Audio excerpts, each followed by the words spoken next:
Hello dear students, या फिर ये कहूँ क्लास 11 स्टूडेंट्स, आप लोगों के लिए आज की जो सबसे बड़ी प्रॉब्लम है सेशन स्टार्ट होने पर, that is about choosing of stream. यानी कि आपको आर्ट चूज करनी है, कॉमर्स करनी है, मेडिकल या फिर नॉन मेडिकल। और जनरली जब आप चूज करने बैठते हैं तो सब आपको ये सजेस्ट करते हैं कि जिसमें आपका इंटरेस्ट है आप वो चूज कीजिए।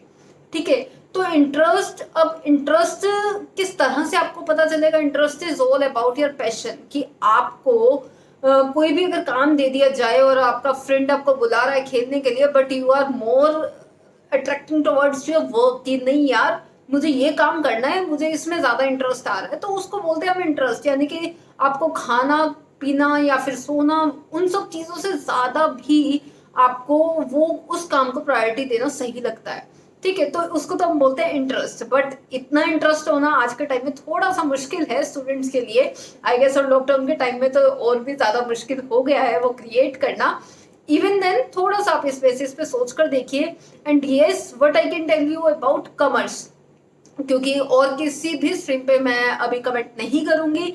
But if you want to choose commerce और आप जानना चाहते हैं कि कॉमर्स आपके लिए सही है या नहीं, so what I can say, if you're having a business mind, then commerce is for you. If you if numbers attracts you, calculation of numbers attracts you even, then the commerce is for you. If you are more interested in business activities, calculating profit and loss, and this type of business news attracts you more, then the commerce is for you. Because आपको commerce में करना ही यही है, management है, business है, accounting है, marketing है। तो जो भी बिजनेस एक्टिविटीज हैं, कॉमर्स आपकी जनरली आपकी लाइफ से रिलेटेड है। यस, कॉमन पीपल की लाइफ से रिलेटेड है और रियल लाइफ ऑब्जेक्ट्स इसमें आपके रहते हैं, तो वो ज्यादा इंटरेस्ट क्रिएट करते हैं जो आपकी रियल लाइफ से रिलेटेड है। ऐसा नहीं कहूंगी कि बाकी स्ट्रीम से रिलेटेड नहीं है। ठीक है, तो मैं सिर्फ और सिर्फ कॉमर्स स्ट्रीम के बारे में बात कर रही हूँ, तो वो चीज ज्यादा इंटरेस्ट क्रिएट करती है। और मैं आप लोगों को बता दूं कि जनरली आपके जो मेन यहाँ पे सब्जेक्ट्स रहते हैं, दैट इज अकाउंट्स, जिसको हम अकाउंटेंसी बोलते हैं, business studies is there, economics is there, और कहीं पे आपको इकोनॉमिक्स और मैथ्स में चॉइस मिल जाएगी, कहीं पे आपके फिजिकल एजुकेशन और म्यूजिक एंड ऑल बाकी सब्जेक्ट्स होते हैं। तो मैं यहाँ पर सिर्फ क्लास 11 की बात कर रही हूँ अभी। तो कुछ भी आपको इस तरह से, ये तो आपके मेन सब्जेक्ट्स रहेंगे ही रहेंगे, आपके अकाउंट्स और बिजनेस स्टडीज तो आपने करने ही करने। ठीक है, और मोस्टली जब आप अपने सीनियर्स से डिस्कस करोगे, then you will come to know about कि वो मोस्टली सीनियर्स ये सजेस्ट करते हैं कि यार अकाउंट्स जो है ना वो थोड़ा सा टिपिकल है यहाँ पर, बाकी सब ओके। बट नहीं, ऐसा नहीं है। अकाउंट्स अगर मैं कहूँ कि वो सिर्फ एक गेम की तरह है, आपके पास सभी इंफॉर्मेशन क्वेश्चन में गिवन होती है, you just have to understand कि आपने वो किस साइड पे डालनी है। मतलब आपके पास इंफॉर्मेशन दी हुई है और आपको ये डालना है कि इधर जाएगी इधर जाएगी। जैसे हम गेम्स में अपनी लाइक कुछ भी आप अपने टर्न्स चल रहे हैं, तो मतलब बहुत इजी सा है अगर आप उसको मजा लेकर करें। ठीक है, लेकिन अगर उसको थोड़ा सा वो हैवी माइंड के साथ करेंगे कि यार नहीं ये तो बहुत कॉम्प्लेक्स सब्जेक्ट है, बहुत डिफिकल्ट सब्जेक्ट है, yes, then it will become problem for you. Otherwise calculations थोड़ी सी आपको यहाँ पर स्पीडी करनी पड़ेंगी, बिकॉज अपना थोड़ा सा स्टार्टिंग से जो मैथ्स के टेबल्स हैं या फिर कैलकुलेशंस हैं, प्लस माइनस, ये सब चीजें अपना इसमें प्रैक्टिस कीजिए ज्यादा से ज्यादा अपनी स्पीड बढ़ाने की। जस्ट बिकॉज जो क्लास 12 में आपका एग्जाम आता है वो नॉर्मली लेंथी होता है और उसमें बच्चों का पेपर छूट जाता है अकाउंटेंसी का, जस्ट बिकॉज उनकी कैलकुलेशन स्पीड नहीं होती। तो इस पर आपको स्टार्टिंग से वर्क करना है। बाकी जब अकाउंट्स के बारे में बात कर रहे हैं, तो मैं अकाउंट्स से रिलेटेड आपको बता देती हूँ कि अकाउंट्स में क्या रहता है और क्या एक्चुअल में अकाउंट्स है क्या।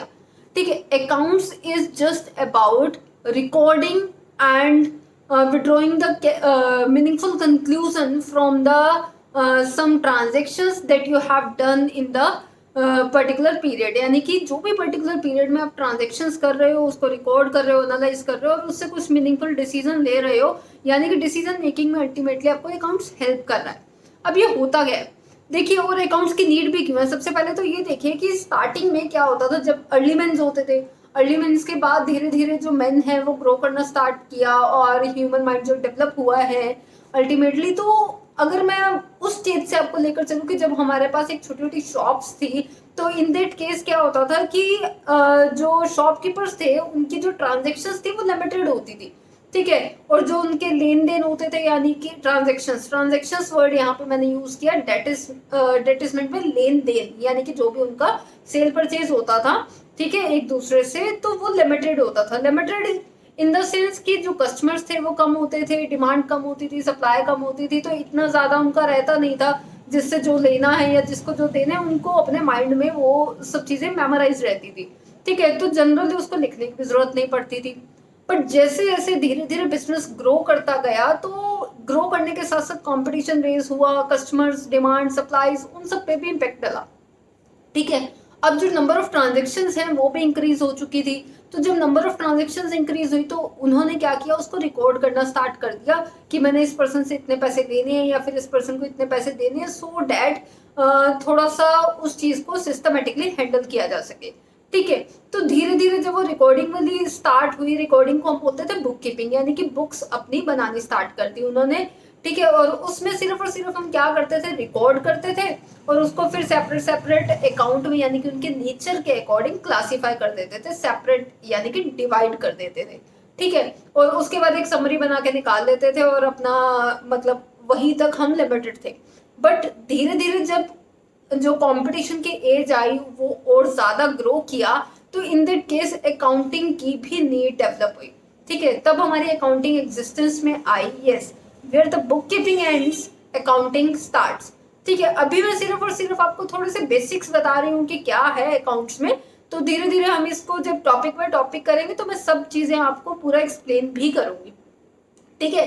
तो डोंट टेक इट लाइक कि मतलब पता नहीं क्या ही चल रहा है, तो ऐसा मत सोचिएगा, बहुत इजी है। अकाउंट्स को थोड़ा सा अपने सिर्फ और सिर्फ लाइट माइंड से करना, आई कैन से कि आप लोग स्ट्रेस मत लीजिएगा, बहुत इजी सब्जेक्ट है आपका अकाउंटेंसी, ठीक है। तो अभी जब हम बात कर रहे थे कि कंपटीशन ग्रो किया और अकाउंटिंग की नीड आई, तो हम उसमें क्या करते हैं, हमने उसमें अकाउंट्स बनाने स्टार्ट किए पूरा सिस्टमेटिकली। थोड़े से रूल्स जो स्टैंडर्ड्स हैं हमें फॉलो करने पड़ते हैं अकाउंट्स में, जैसे हमारा चार्टर्ड अकाउंटेंट एसोसिएशन है, वो कुछ गाइडलाइंस यानी कि उन्होंने कुछ स्टैंडर्ड्स फिक्स किए हैं कि आपको इस पर्टिकुलर फॉर्मेट में ये ट्रांजेक्शन इस तरह से रिकॉर्ड करनी है।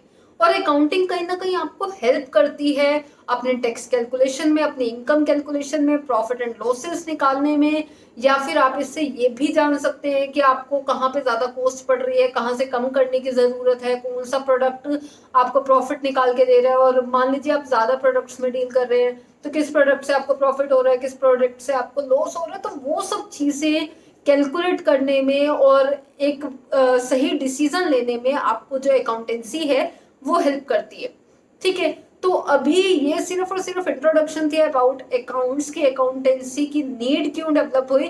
तो आगे जो हम धीरे धीरे करेंगे वो टॉपिक्स आपका अकाउंट्स का मीनिंग या फिर उसके कैरेक्टरिस्टिक्स एंड ऑल, वो वन बाय वन टॉपिक मैं अपने सभी लेक्चर्स में कवर अप करूंगी।